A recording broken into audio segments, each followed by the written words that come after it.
Welcome back to Based Kamp. This is a space for truth, for freedom, inspired by the legacy and life of Charlie Kirk, which we explored last week, where we explained this is a place, a base camp for your journey, and we believe truth can be found. And so this week we're going to be exploring what that looks like in the response from the broader evangelical church. Both of us are committed followers of Jesus, so that response particularly has affected us in a deeply personal way. We're also going to be looking into some of the cultural issues that have risen to the surface in the wake of Charlie's passing, and what those conversations have looked like, and what the truth of the matter is, and all of that. So let's get into it. Hit it.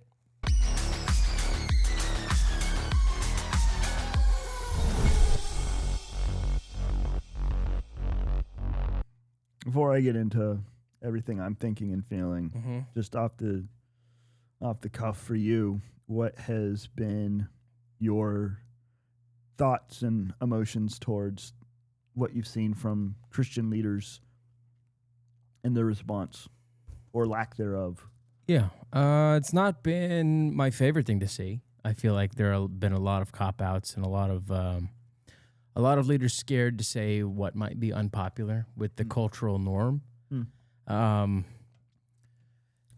think it's really telling to see who is willing to stand in truth and not waver in the high winds or the conversations or appointed words. And I think what we're seeing a lot from not even leaders, but people just in the church, they are standing more in the gap and ready to be more firm in what they believe because they saw Charlie do it time and time again. And, if people are afraid to lose their job because of what they say, and then they look at the life of Charlie, who gave his life for what he said, it really puts it into perspective. And how can you be silent after watching, someone covered by the blood and a brother in Christ, pay that sacrifice? Yeah, it has been fascinating to me to see, on one hand, you have, like you said, the sort of quote-unquote lay people who have been tremendously moved by what has happened.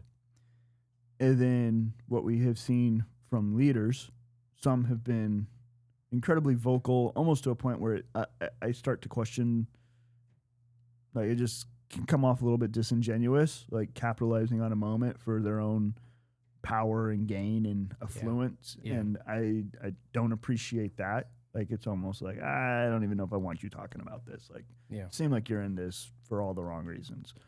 Then you have the other side where, to what you were saying, there's this cowardice that we see among another sector of leaders, quote unquote pastors. I do not think you can be a pastor and be a coward. I think they're completely incompatible. That might be a hot take, but if you are to be a leader of people, then in order to lead, you must have courage and you must have a spine. You must not bow to the throes of culture, of outside pressure. You must stand unapologetically, unequivocally for what is true.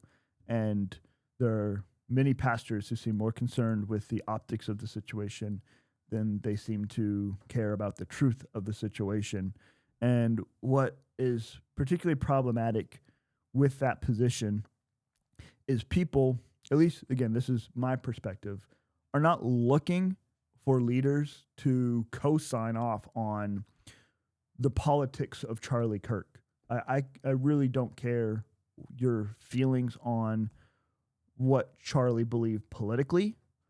What I'm looking to from leaders, from people who claim the title of pastor, is to be able to say what has happened was wrong. Period. Like, this was morally corrupt. This is reprehensible.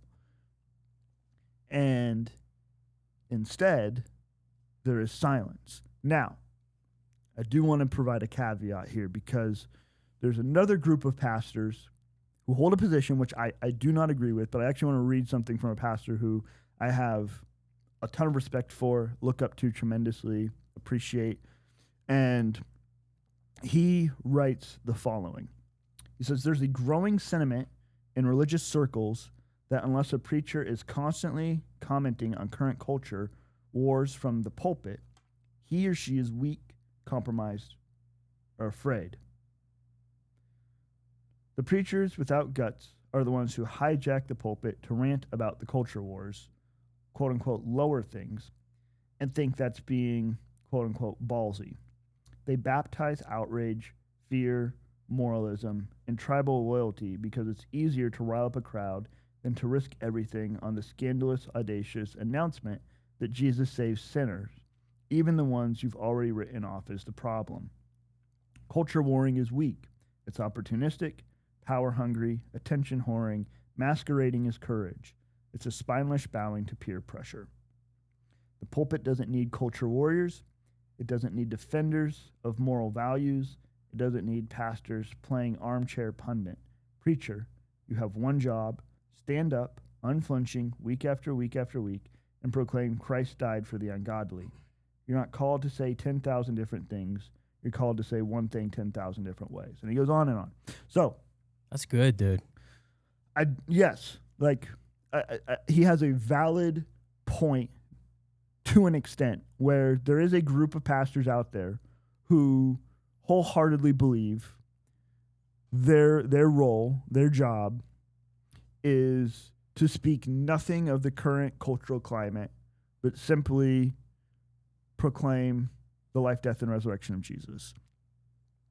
And I do think it's a valid, honorable, moral stance to have.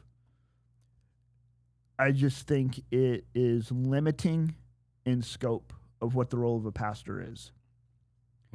I do think that there are pastors who wholeheartedly do what he says, who see culture war, and I touched on this earlier. Like, there's pastors out there who do not feel genuine in their response to this, but see it as an opportunity to gain power for themselves, to get themselves seen as a certain way. Oh, these pastors are cowards, and look at me, like, saying the hard things. It's like, all right, bro, relax.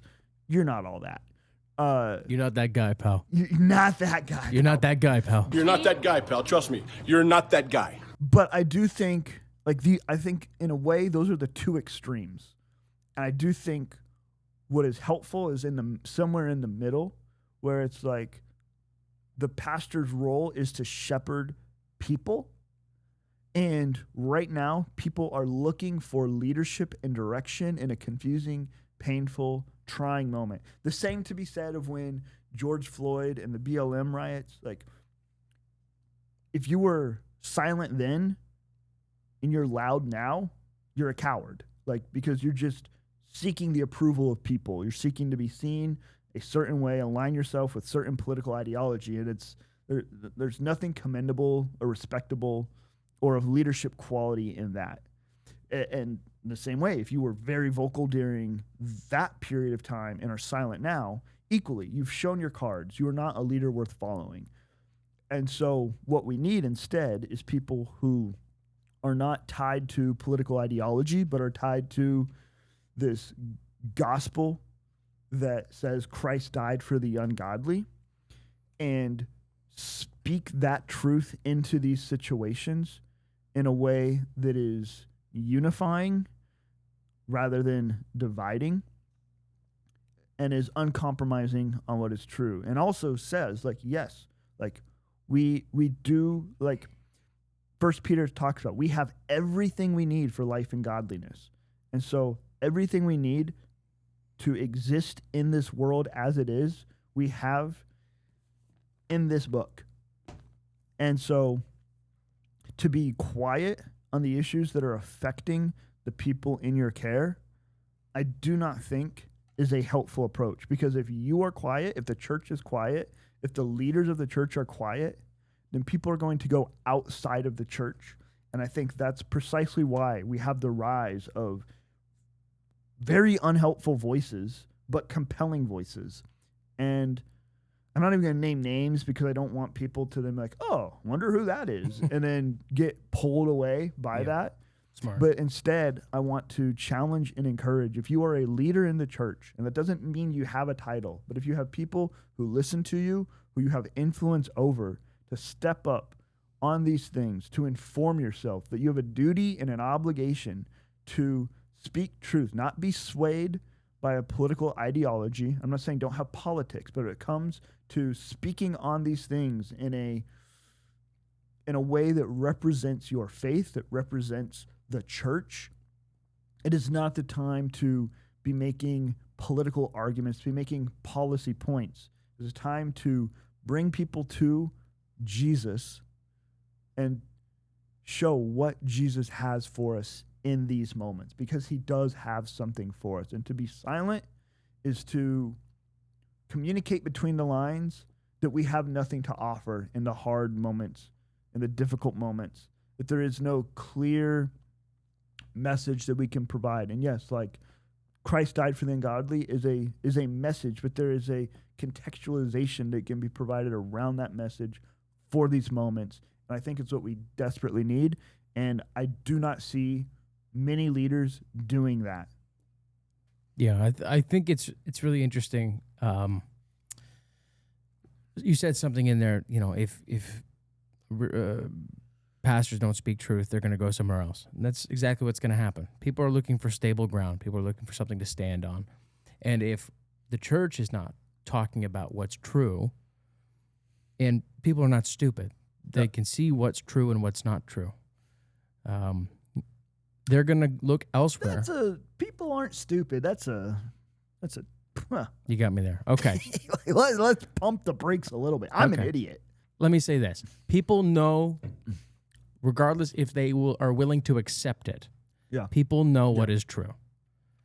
I think that's partially why people are so adamant at painting Charlie as a Nazi or a fascist because they disagree with him. So in their minds, they're saying, he has to be this because I disagree with him and I'm a good person. I think there's something really subconscious there, but I do think there is this justification that has to be made for people to believe that he is not good because they need to feel good as a person. Yeah, well, what do you got? I think that when the church doesn't speak on these things, when the spiritual authority in your life provides no direction, then you are going to seek out that which feels good for you. And that, I think, is what leads to the divide that we see, particularly in the church. Like, how is it that we can have some Christians in this one group who are saying things like, there's no way that the God I believe in is the same God Charlie Kirk believed in. And then you have this other group who also claim Christianity that say Charlie was a martyr for his faith and we all should be Charlie. Like, the reason for that is because the church has not led well in this area. And so people go to circles that make them feel good, that align with what they're predisposed to want to believe and want to feel. And so the church, that's why I say, like, has a unique position in this moment to speak to the heart of the matter that will unify rather than divide. And then in that, people can come to their own particular policy positions. But what I think largely has led to the division we see in the church is an unwillingness for the church to speak to the heart of these things that has created then in people echo chambers, in a sense, of individuals that just parrot their own personal persuasions and create sort of this us versus them mentality that is really ripping us apart and leading to tragic events like what we saw 2 weeks ago. Yeah. I think also when we have these conversations, nuance can be lost. I think that I have seen posts that said, if your pastor didn't speak on this, then you need to leave that church. And I think that's sort of what my friend who I read from earlier was responding to, because that's like it's too blanket a statement. I think that if your pastor seems to cherry pick which current events they respond to, then it would be a good idea to leave that church, because they're not acting in good faith. I think that would be alarming. The other thing is, just because a pastor is cowardly on this matter, I do believe it is a disqualifying, this is a massive leadership failure, and you should not be pastoring. But it does not discredit the legitimacy of their faith in Jesus or the fruit that has been produced from their preaching, from their ministry. And to do that is unhelpful and also just untrue. And so I think we need to be wary of painting with broad brushes that just villainizes everyone who we take issue with or who we find fault with. We are all broken, messy, walking contradictions, desperately in need of grace. And that's just as true of our leaders. The difference lies in the fact that leaders are called to a different standard. If you are deciding to step into the role of leadership, there are expectations now placed upon you that you need to, imperfectly, no one is perfectly going to meet every expectation, but there are certain moments where those expectations really matter. And this is one of those moments. And so I think that for a lot of people, the fallout is justifiable, because we even touched on this. I touched on this last week. We heard a lot from pastors during 2020 about what was happening in our country. And we were told some pretty harsh things about what it meant if we didn't get all the way on board with certain ideologies and beliefs and perspectives. And so for a lot of us, we're like, okay, I don't know about all that, but hey, yes, we should be, we're the church. This is a cultural moment. We should be speaking into it, not shying away from it. So good on you. But now we have another cultural moment. And those of us who are expecting the same kind of reaction from those same leaders aren't getting it. And it's, for many people, confusing, because you thought these were courageous, strong, visionary leaders speaking boldly into culture. And instead, it seems to be that, these were just puppets of culture instead. Opportunity. Yeah. Yeah, what you just said reminded me of James 3:1. Not many of you should become teachers, my brothers, for you know that we who teach will be judged with greater strictness. For we all stumble in many ways. And if anyone does not stumble in what he says, he is a perfect man, able also to bridle his whole body. If we put bits in the mouth of horses so that they obey us, we guide their whole bodies as well. Look at the ships also. Though they are so large and are driven by strong winds, they are guided with a very small rudder wherever the will of the pilot directs. So also the tongue is a small member, yet it boasts of great things. And I think it's really important. Two things here is pastors need to be held to a higher standard. Teachers, leaders need to be held to a higher standard, because that is the role that they're in. They steer the ship. And silence is not it's not silence. It's a message all in itself. I'm sure you've heard the statement that It takes a lifetime to build a reputation, and one moment turns it all to ruin. I think this is another example of that. One moment of cowardice completely ruins your reputation. No matter what people thought of you before, if you act in a cowardly way in a moment that calls for strength, you will never be seen the same again. You will spend your whole life trying to regain that reputation that you once had. And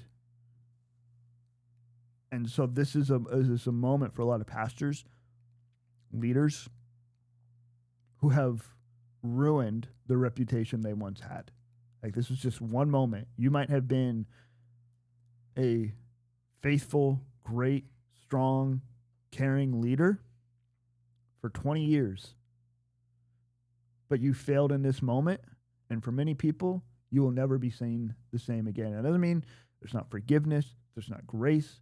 This just is the reality of how our actions affect those around us on a horizontal level. Like, horizontal consequences have nothing to do with the vertical reality.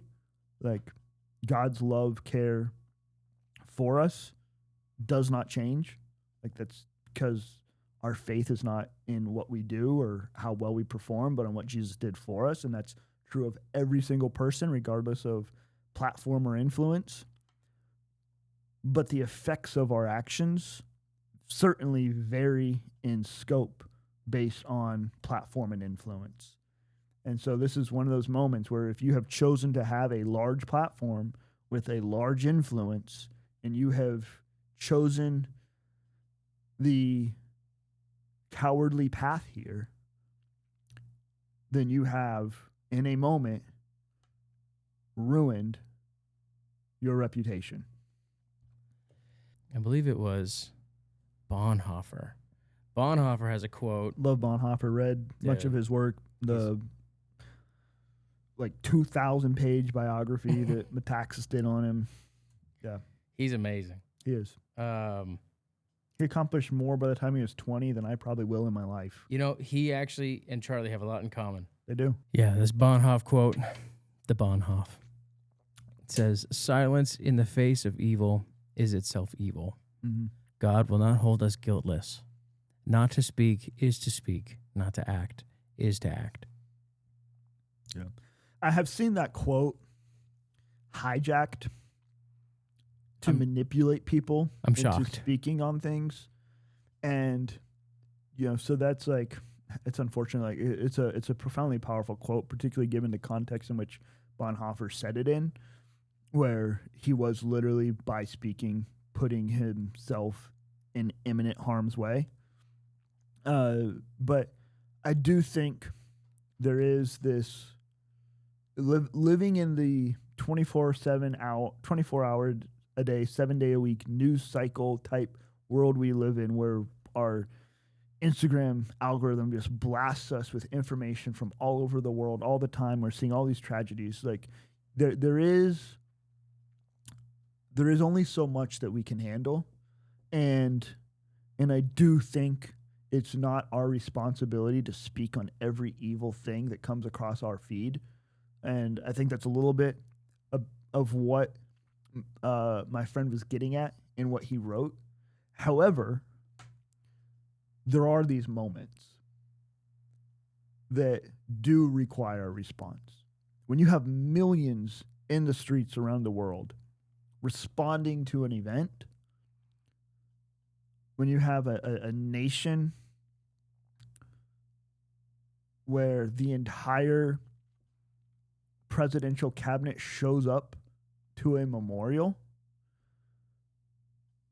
then that is something that is not just an evil flashing across your phone screen when you're scrolling at 8 p.m. on a Thursday night. Like, that is a moment in history. And so I do think that's where sort of discernment and wisdom comes into play. Like, okay, what is it that I need to speak on? What is it that is having a significant effect on the culture I'm in? And how can I speak the truth of this book to this cultural moment. And so, yeah, just all that to say with that quote, like, I do not think, and I know Bonhoeffer would not say, you know, if you're silent on some of the things you see, it doesn't mean you're evil. But if you are silent on the evil that is consistently in your face, that is affecting the culture you're in, then there is an issue and there is a problem. I'm really glad that you said that because, you know, context is so important for just the message of truth. You can pull something word for word out of context and it looks like the exact opposite of the original intention that it was meant to be made. So, and, you know, that's what we're seeing a lot in just life in the past, 10 years, 5 years, and especially now more than ever.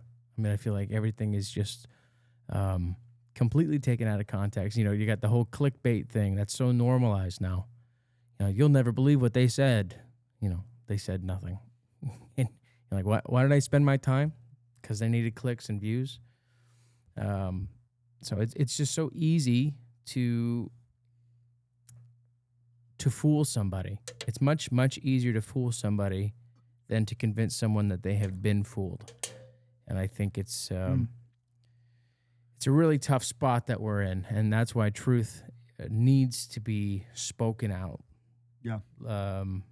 Louder and with more fervor than ever, really. It's not good, man. It's not good. Yeah.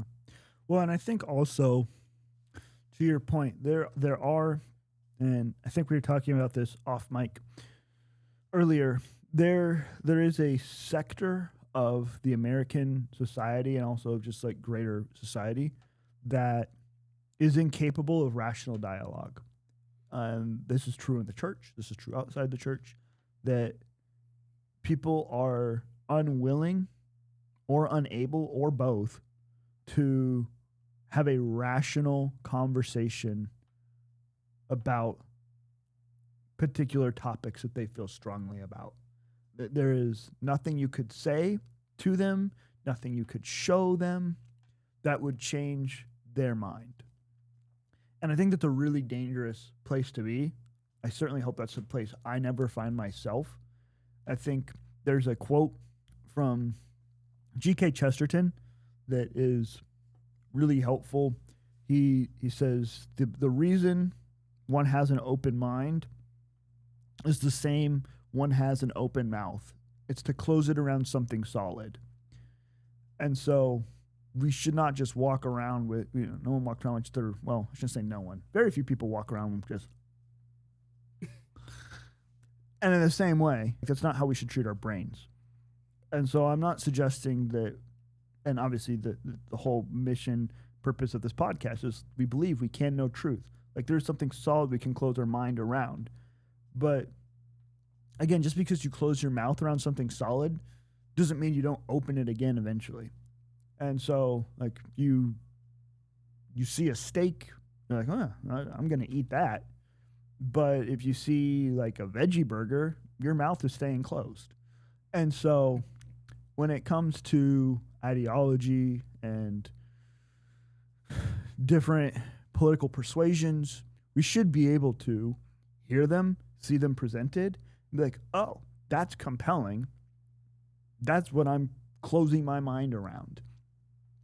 But to not have the ability to do that is problematic. And I think particularly those of us who are followers of Jesus, we should be the best at doing this because our identity is not rooted in our political bend.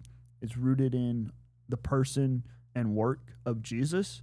And so we should be the most free in having these kinds of conversations because we're not being attacked. Our identity is not being betrayed if we end up admitting, oh, you know what? I was wrong about that. Or you know what? I used to see things this way, but you've given me something to consider here, and I might need to start seeing things this way. And that's what healthy conversation is about. But I just think that what we've seen on both sides, I'm not saying this is a left or right issue, and not to both sides this, but this is one thing where I truly do believe, like, I've seen this equally across the spectrum. Individuals who are just unwilling to do that, to have rational, reasonable dialogue. Like, I think Paul said, "Come, let us reason together." So that's our hope here, is that we can reason together. And sort of one last somewhat tangential point. I really want to encourage everybody. These are difficult moments we're in, and I do not wish to downplay that for the leaders who are having to try and navigate these moments.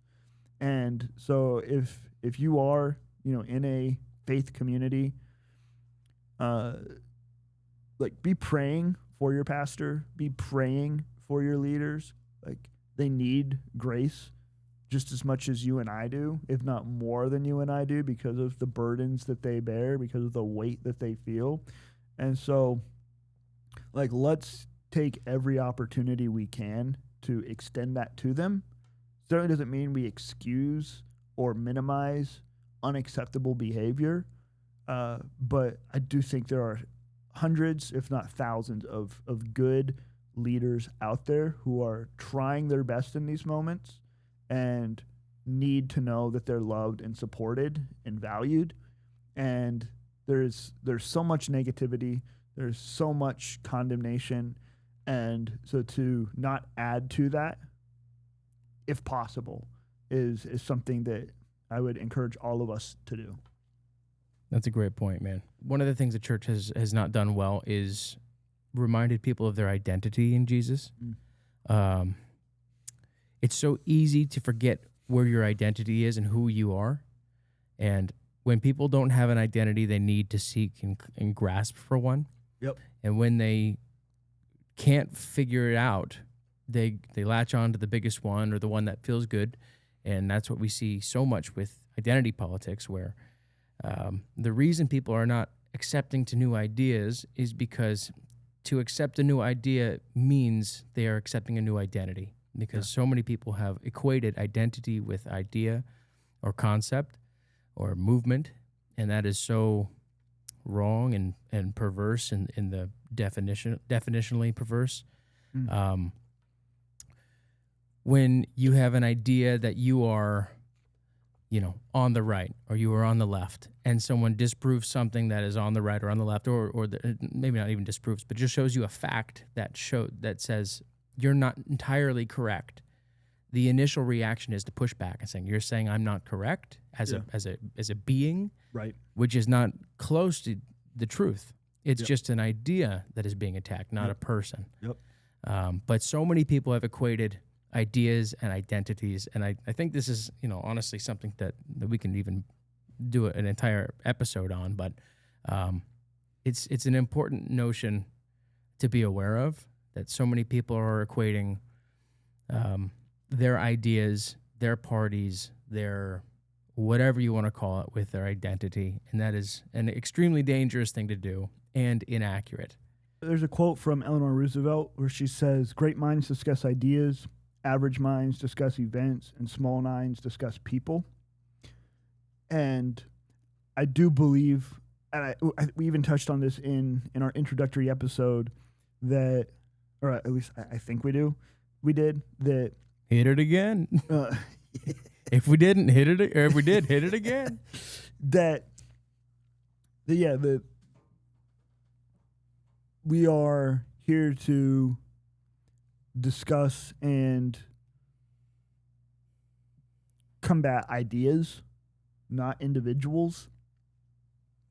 And there is, like you said, so many people, and it's because a lot of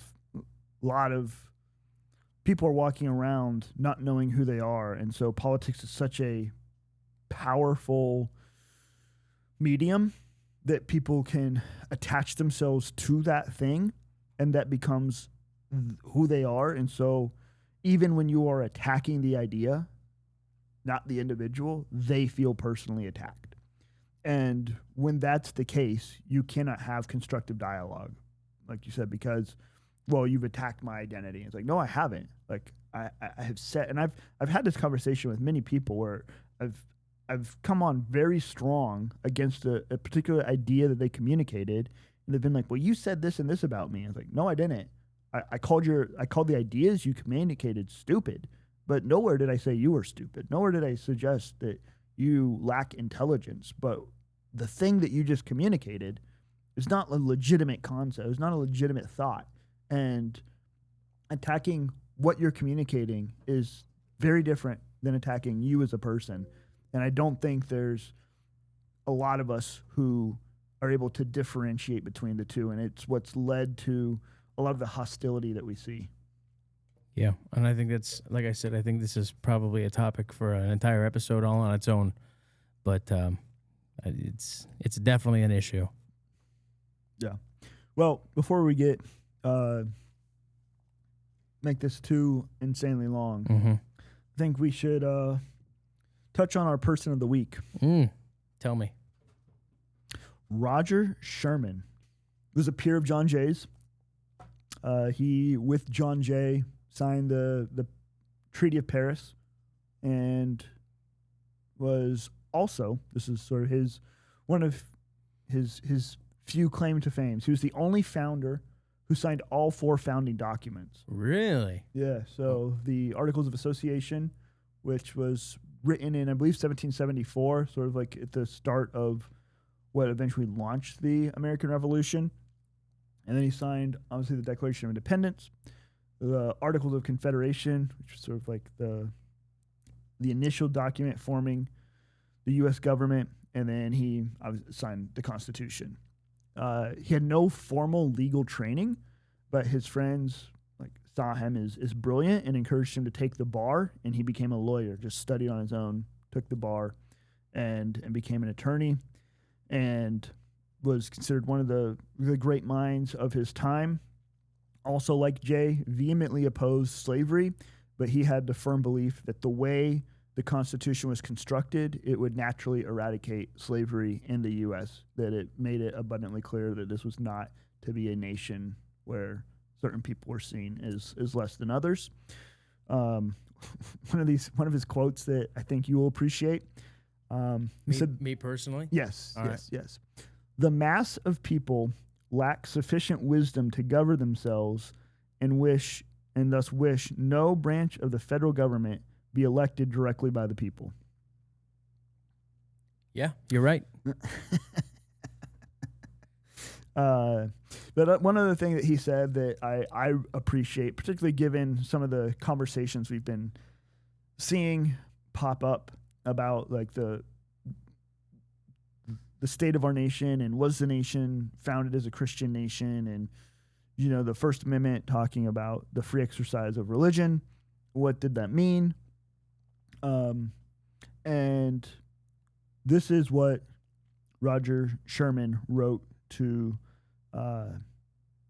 interestingly enough, the Canadian ambassador on what to tell the Canadians about our country. He said, "You are to declare that we hold sacred the rights of conscience, and may promise to the whole people solemnly in our name the free and undisturbed exercise of their religion." Okay, well, what does that mean? He goes on. All civil rights and the rights to hold office are to be extended to persons of any Christian denomination. Wow.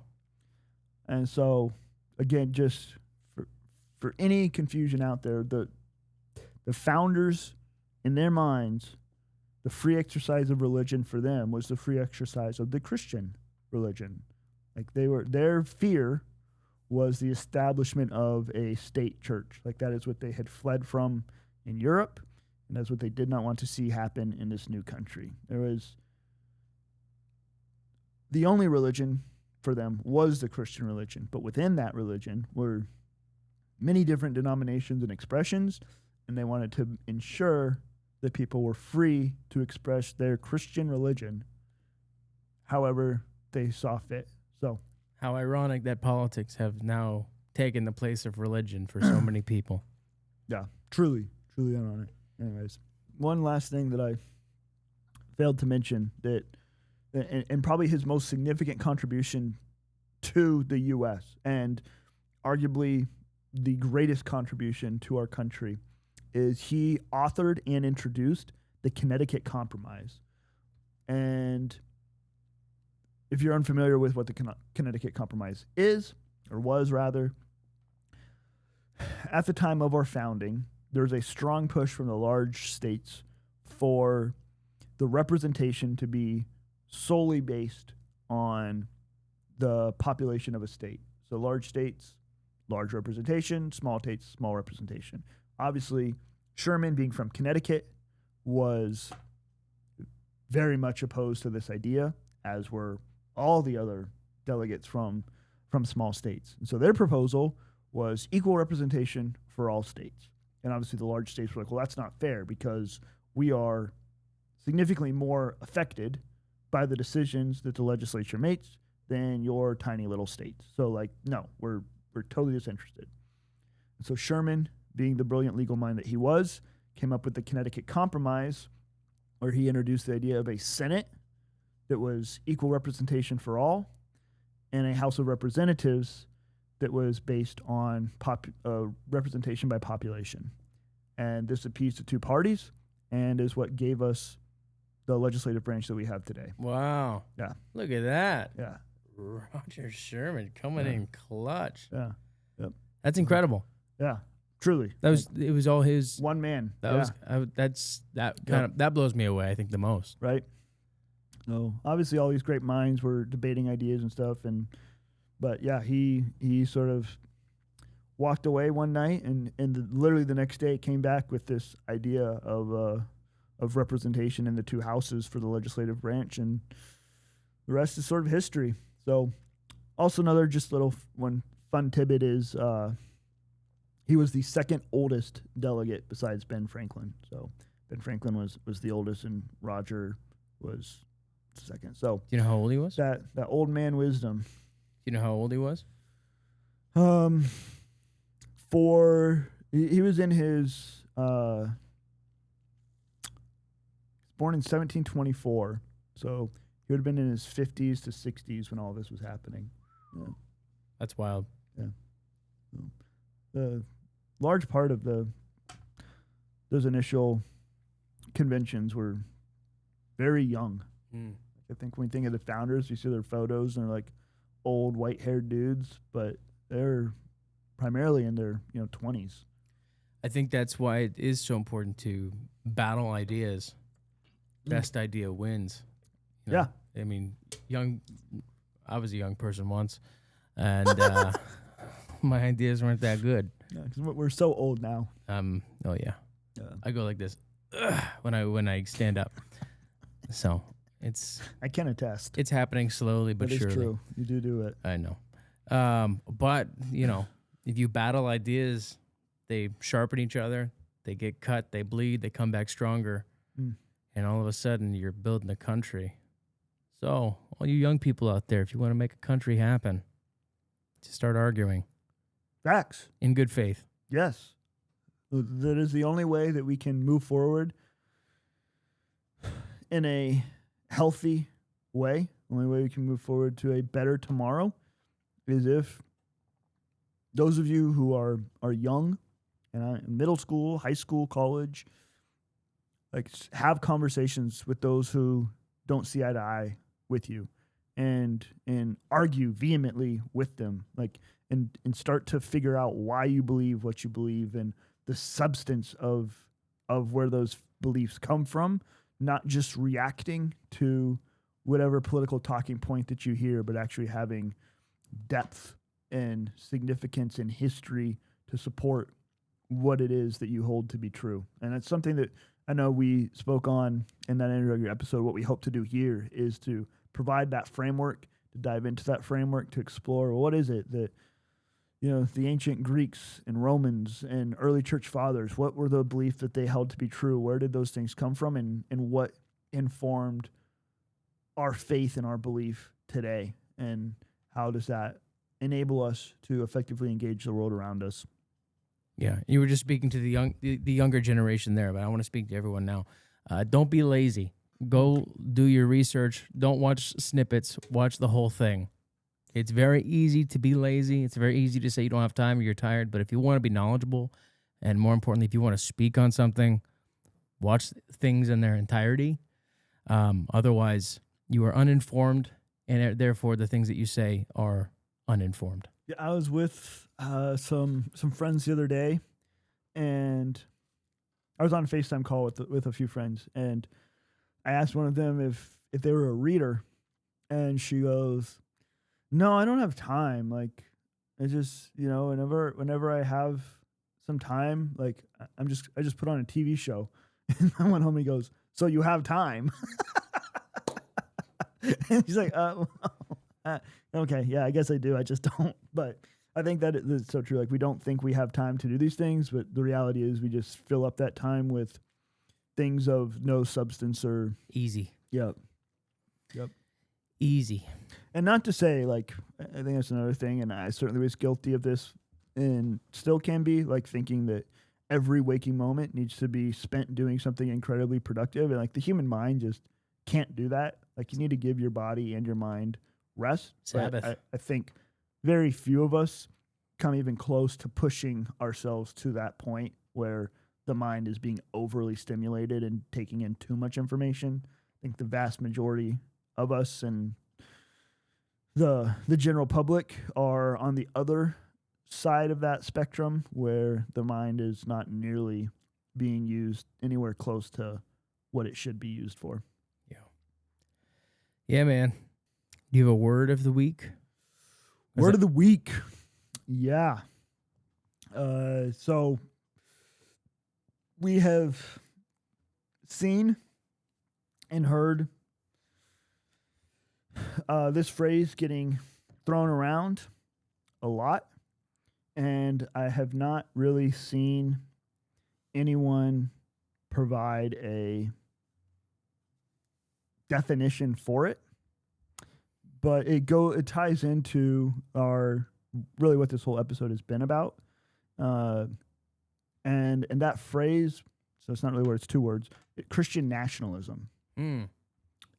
We often will see people like Charlie get accused of being a Christian nationalist, and yet I don't know really anyone who can define that other than it sounds like a bad thing. And so I just want to pull up a verse in Jeremiah that I think is what, for those of us who speak about faith and speak about caring about our country and wanting to see our faith flourish in our nation, this is what I would argue is a biblical definition of Christian nationalism. And this is in Jeremiah 29:7. And this is the Lord speaking to the people of Israel who are living in Babylon. And so he says to them, "Seek the welfare of the city where I have sent you into exile, and pray to the Lord on its behalf, for in its welfare you will find your welfare." And so I think that is the truest and purest form of Christian nationalism. I think every Christian, no matter where you are in the world, if you're a Christian in Australia, then you have a biblical mandate to care about the welfare of your nation. The Lord says here very clearly, in your nation's welfare, you will find your welfare. And so this is, on a macro level, the idea of loving your neighbor. Like, if we actually care about our neighbors, we're going to care about the place that we live. And so this is not saying that one nation is better than another nation, but that whatever nation you're in, you should seek to see it become the best version of itself. Wherever you are in the world, whatever nationality you are, that you do have this obligation to care for your nation's welfare and to pray for its leaders and to care about its policies and to care about the people who are leading it in the direction that it is going. And to do anything else is to lose what I think is a significant part of the Christian faith. Yeah, man, that's great. Louder for the people in the back, huh? Yeah. Proud Christian nationalist. Put that on a shirt. I think you actually just put a bow on this episode with that. Any final thoughts? Pray for your leaders, political, religious, in your home, in your community, and don't think just because you don't have a title that you are not a leader yourself. Everyone has a sphere of influence, and this is a time to exercise that influence with boldness, courage, humility, with grace.